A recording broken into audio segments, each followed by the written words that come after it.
effectivement. Bonjour à vous, Benjamin Griveaux. Bonjour. On l'a entendu dans le journal, la grève a repris à la SNCF. Quel message le gouvernement fait passer ce matin, d'une part aux cheminots et d'autre part aux usagers, alors qu'on voit que la sortie de ce conflit semble encore très loin?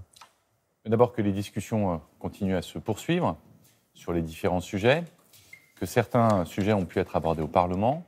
La question de l'ouverture à la concurrence, il y a la question de la gouvernance, et puis la question de la dette qui a été évoquée hier lors de son intervention par le président de la République, qui avait déjà été évoquée, mais qui n'est pas un préalable à la suite des discussions qui va venir dans les sujets sont les sur discussions. La table, Benjamin Griveaux, mais on voit aucun compromis.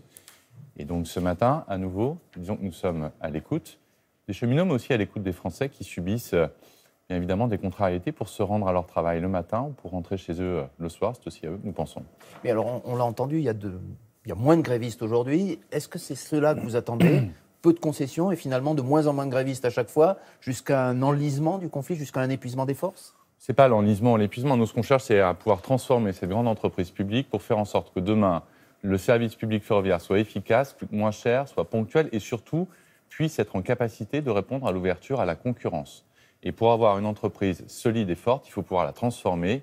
Nous disons aux cheminots que nous les respectons. Nous n'avons jamais eu de mots désagréables à leur endroit. Ce ne sont pas des privilégiés, nous tenons à le rappeler.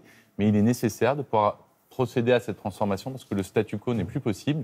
On ne va pas construire la SNCF de demain avec un statut qui a bientôt plus de 70 ans. Mais pourquoi, alors qu'ils ne sont pas d'accord aujourd'hui avec ce que vous venez de dire, seraient-ils d'accord demain? Qu'est-ce qui pourrait changer? Mais on a pu avancer dans le cadre des concertations conduites par Elisabeth Borne sur la question de l'ouverture à la concurrence. On va pouvoir avancer sur la question de la gouvernance. Et donc, les choses se font par étapes dans la discussion. Ça fait de nombreuses semaines que les discussions sont engagées. Elles vont se poursuivre. Mais nous sommes extrêmement déterminés à pouvoir permettre la transformation dont la SNCF a besoin. Hier, dans son interview, le président a rappelé qu'il avait eu un grand-père cheminot, qu'il comprenait leurs problèmes.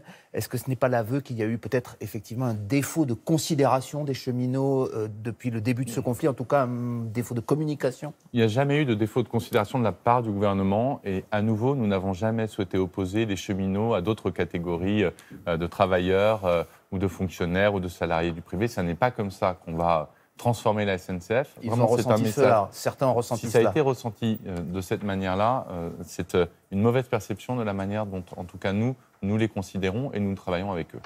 Il n'y a plus de zadistes officiellement à Notre-Dame-des-Landes. Pourtant, on apprend que les forces de l'ordre sont en train de sécuriser les lieux pour éviter justement qu'ils ne reviennent. Ça veut dire que ce n'est pas tout à fait fini sur place? Et vous avez eu des opérations, et moi je tiens à saluer le professionnalisme des forces de l'ordre parce que cela s'est fait dans un calme très relatif, avec évidemment des affrontements, mais 2500 en tout cas, gendarmes 2500 quelques gendarmes, dizaines de zadistes. avec, attendez, quelques centaines de zadistes. Oui, enfin, on a dit donc, on s'est trompé lorsqu'on a dit quelques centaines de zadistes, c'était quelques avec, centaines. Je le rappelle, des catapultes, des cocktails Molotov, un tir de fusée sur un hélicoptère de la gendarmerie qui a donc pour objectif de tuer, ni plus ni moins.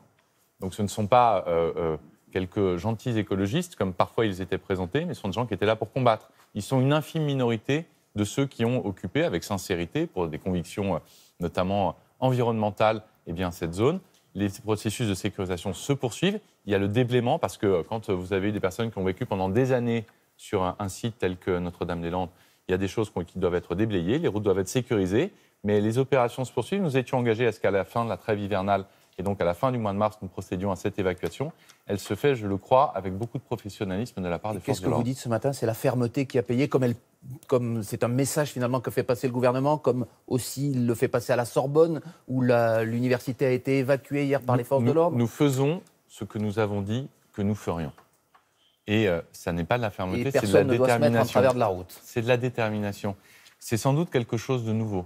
Mais que ceux qui souhaitent que le pays ne bouge pas, ne se transforme pas, restent dans l'immobilisme et le statu quo, ma conviction, c'est qu'ils sont minoritaires et ils ne doivent pas empêcher la majorité, souvent silencieuse, qui, dans le pays, souhaite pouvoir bosser, souhaite pouvoir étudier, souhaite que l'état de droit et l'ordre soient respectés. Eh bien, c'est cette majorité silencieuse-là qui a toute notre attention. Donc, quand on voit des universités bloquées, une agitation sociale, il y a quelques ça a universités, le parfum de mai 68, le goût de mai 68, mais non mais attendez, il y en a qui essaient de rejouer mai 68 dans les universités. Ce sont quelques factions politisées d'extrême gauche, très souvent instrumentalisées, avec le soutien de la France insoumise, évidemment, qui rajoute de l'huile sur le feu. L'immense majorité des étudiants souhaitent pouvoir étudier, réviser leurs examens, les passer.